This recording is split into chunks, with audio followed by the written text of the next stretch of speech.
Steam has been known as a safe haven of expression for many a game and its genre for years now.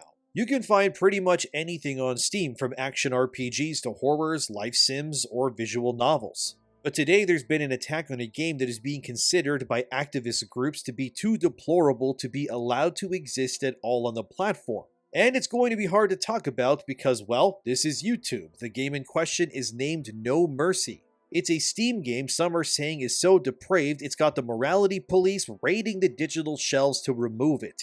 Some want it banned for being an abuse simulator, others say it's just art and should be left alone. Also, since I can't really show any gameplay from this No Mercy game because based on what I saw from it, yeah, it's not exactly safe for YouTube. So if you don't mind, I'll just put other gameplay here because I genuinely can't show it to you at all, so apologies in advance. But what is No Mercy? It's a visual novel game where you're a man who blackmails his stepmom into a bedroom horror show because she cheated on his dad. Not exactly the kind of game I would play, but it's described as being full of things like incest, assault, and more, and the devs behind this game, which are called Xerath Games, they cooked this up, they slapped a $10 price tag on it, and Steam went, sure, just take the 18+ box and you're golden. And that's pretty much it. The game was being sold, and I say was because Steam actually took it down recently too. So this is from Video Games Chronicle. Women in Games calls on Steam to remove game which promotes assault. A zero-tolerance stance on misogyny and hate must be visibly enforced, the group says. So if you couldn't guess from the name, Women in Games is an activist group that works to both defend women in gaming and enforce their policies onto other companies if things don't meet their standards, like Steam in this instance. This No Mercy game's description reads, and I don't know how I'm supposed to say this on YouTube, but become every woman's worst nightmare, and leave no PUSSY non-effed, since that's the only thing they all want, never take no for an answer.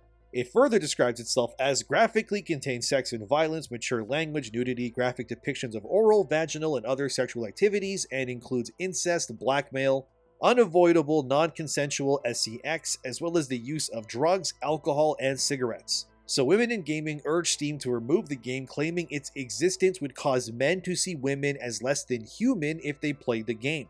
The CEO of Women in Games, Dr. Marie-Claire Issaman, said this in a statement about this No Mercy game. The fact that a game like this is available on Steam, one of the world's largest gaming platforms, is utterly unacceptable. It sends a clear and distressing message that violence against women is not only tolerable, but playable. That message has no place in our industry, our communities, or our society. We call on Valve Corporation, the owners of Steam, to act urgently. This game must be removed. Stronger content moderation policies must be implemented, and a zero-tolerance stance on misogyny and hate must be visibly enforced. Women and girls deserve better from this industry. We invite all allies to stand with us, to speak up, act, and support the future of a safe and inclusive gaming world. Oh boy, this then led to this article from Eurogamer stating that Valve has listened to Women in Gaming and has removed No Mercy from their storefront after the concerns listed above were heard. While I personally would never really play anything like this, I mean, for one, I don't even really use Steam. I'm a console peasant myself over on PlayStation, but either way, I am conflicted on how this all went down. Mostly because this is being led by a vocal faction within the gaming space that is advocating for, let's just call it what it is, it's censorship. They're even flooding change.org with over 12,000 signatures demanding that Steam torch No Mercy like it's a medieval heretic. But like I always do on this channel, I gotta bring up the uncomfortable truths and realities because I can't ever not look into things deeper. And let's be honest guys, gaming's been a moral minefield since forever. Take Silent Hill, an entire series built upon the concept of abuse and similar themes to this No Mercy game. The most popular entry in the Silent Hill series just got remade too, which is Silent Hill 2. And if you played that, you would know that the entire game is filled to the brim with questionable depictions when it comes to the violence against women. Every enemy type is, to some degree, a manifestation of the main character's desires and urges given twisted form. And then, of course, you have Pyramid Head. That's the iconic monster that is this thing that's created from the main character's trauma and deepest regrets. And look, players and critics love that game, despite it being a 10 or so hour long adventure where you do nothing else but beat weirdly shaped female monsters and, deal with other people's traumas within Silent Hill that are also going through things. Angela, for example, is a young woman who is a victim of assault and abuse herself. And her journey throughout the game as you meet her at various points paints the picture that her family abused her in every way imaginable because she was vulnerable. And she has this one moment where her unique boss fight against what's hunting her the entire game appears, and the implications of what that boss fight means and, looks like, which is pretty much two people on a bed in like a body bag close to one another, insinuating that Angela's father would, abuse her and such. Yeah, it is pretty gruesome. Look, the point I'm trying to make here is that Silent Hill 2 and its many depictions of genuinely eyebrow-raising depictions of really awful things are not really being banned anywhere. You can still buy the game. The entire game, you also fight nothing but women, besides I guess a few boss fights where that isn't really the case. But it's mostly you, as James, violently just beating women to death from start to finish with like wood or guns and whatnot. And yet, nobody's banning it, but this No Mercy game is apparently too much, yet women in gaming haven't advocated for Silent Hill 2 to be removed, censored, or anything else. Or how about Resident Evil 5? I mean, you're blasting away infected zombie black people in Africa, you're just mowing them down. And then you had websites like Kotaku or thegamer.com that really did try to push a similar narrative that women in gaming here did with this No Mercy game when it came to Resident Evil 5, saying, oh, the game is too racist, you can't remake it how it was because it's impossible. Like here, where the gamer said this about Resident Evil 5, but even back then there was something uneasy about how the game depicted Africa, and the awkward marketing eager to focus on a white man waltzing into an impoverished town only to murder its inhabitants. Yeah, let's just ignore the fact those inhabitants you speak of have zero control over themselves and they're literally infected zombies who want to tear you open like a rotisserie chicken that just got tossed into a pit full of dogs. Look, I think this whole censorship angle towards any one video game is just kind of lame no matter what it is. The reality is that these video games, whether you like them or not, should be able to exist, and should not be forced to censor themselves or be banned completely off the market just because you don't like or agree with them. Video games, like anything else, should be allowed to express themselves, and they should be allowed to tackle any subject that they want to too. And let's not forget that this No Mercy game isn't exactly being pushed on kids either. The game is explicitly stated to be made for adults only, doesn't shy the fact it's a game that features many acts that would be considered problematic, and it's not the first one to do so.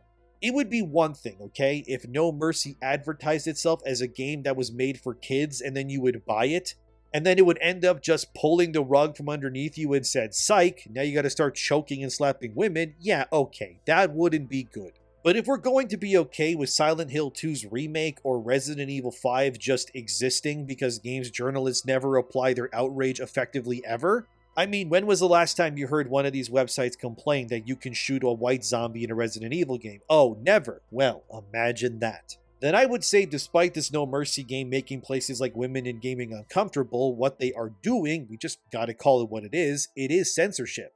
Look, you don't need to like the game, but it doesn't mean that things you hate shouldn't exist. Just don't buy the game then. Let your lack of support hurt that developer's bottom line, but by doing this and advocating for censorship, all you're really doing is opening Pandora's box for the future, because on one end, if there's anything the internet likes doing, it's making copycat content.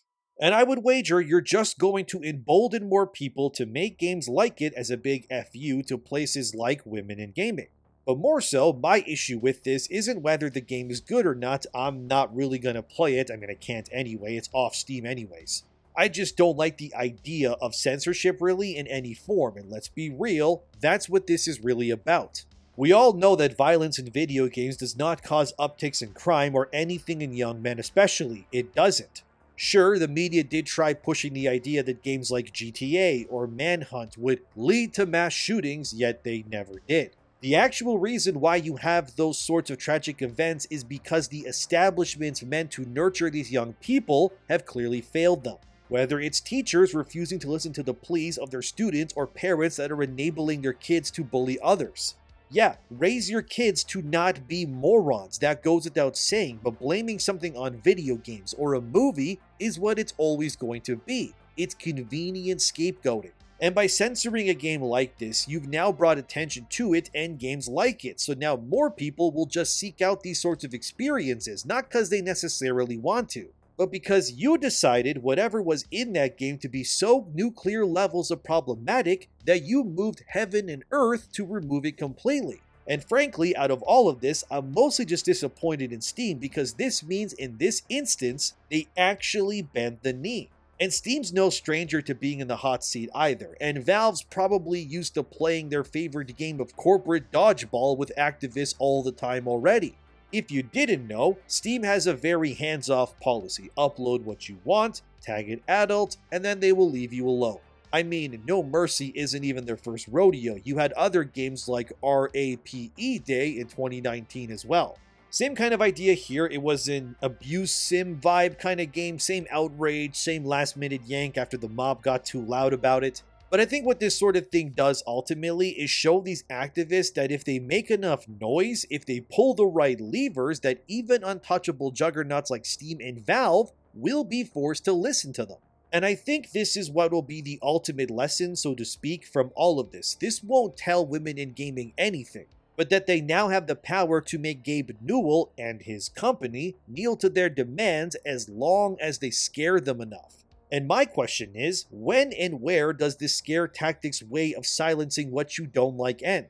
Because we know that once you give these types the power they crave, they always end up, ironically, abusing that same power in the end again. Look at the DEI Sweet Baby stuff. It was a non-issue at first. Nobody really cared or knew about it.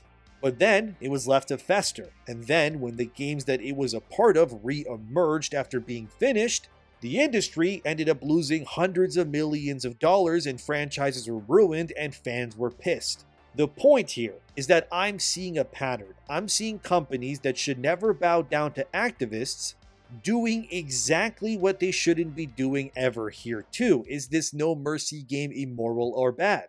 Yeah, I mean, I guess so, but it's not targeting kids. It's not meant for anyone but that kind of community.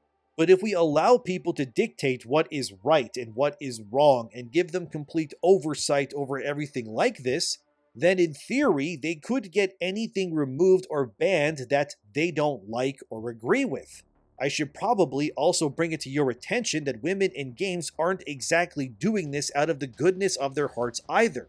The company has been reported to receive grants as high as $1 million from places like Activision Blizzard in the past as well. As it says at the bottom here, the grant is also expected to help expand women in gaming's mission of advancing economic equality and diversity in the games industry. So, this group is just another Sweet Baby adjacent-like thing in the industry. Let's just call it what it is.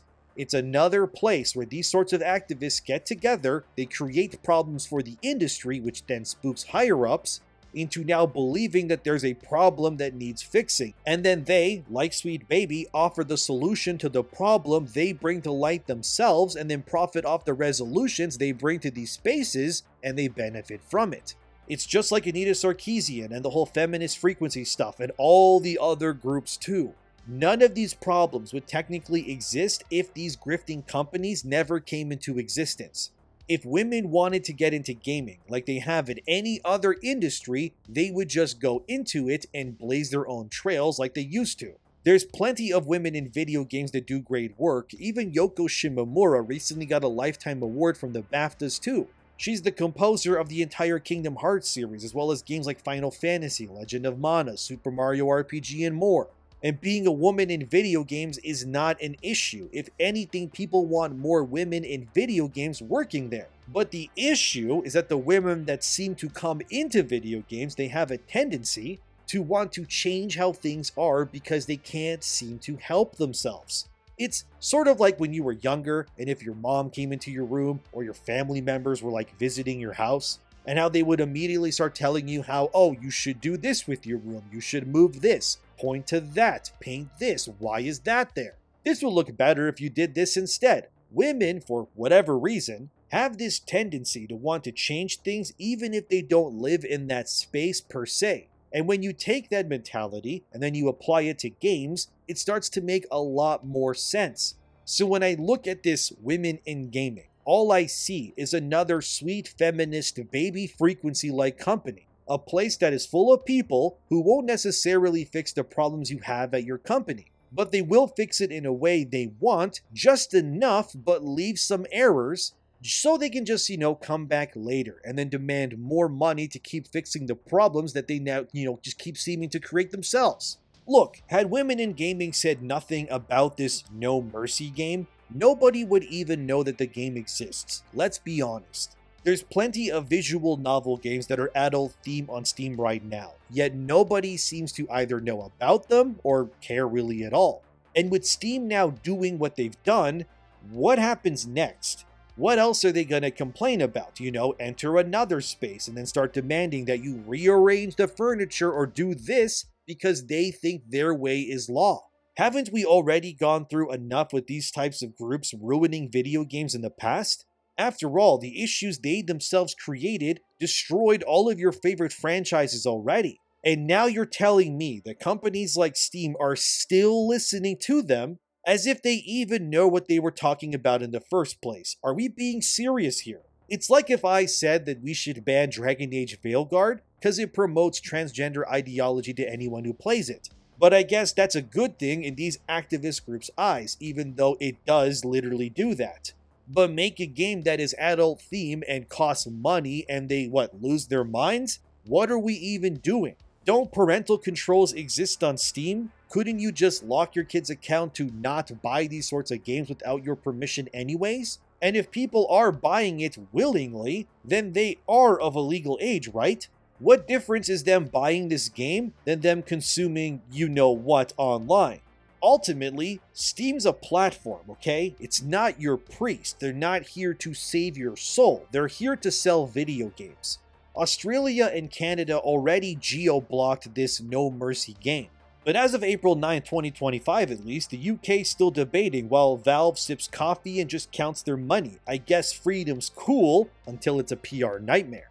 Finally, let's just wade into the moral swamp. No Mercy is an adult-themed visual novel game. It's the gaming equivalent of 50 Shades of Grey the book, yet you don't see nobody banning that book, funnily enough.